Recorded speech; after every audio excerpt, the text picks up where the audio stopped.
Vertice assoluto della creatività di Andrea Palladio, inaugurato il 3 marzo 1585, è il teatro coperto più antico al mondo.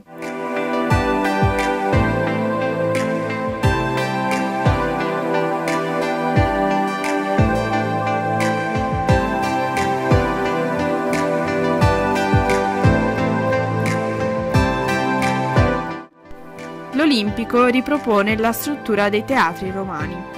La cava, schiacciata per motivi di spazio, invece di essere a pianta semicircolare, è semiellittica.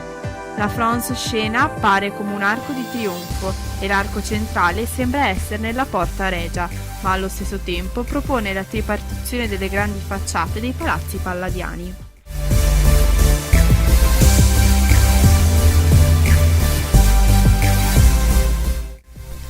Scamozzi progettò per la scenografia la città di Tebe dalle 7 vie.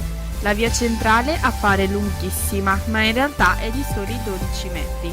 Il pavimento sale, il cielo scende, gli edifici ornati di statue di gesso e garza si avvicinano diventando sempre più piccoli.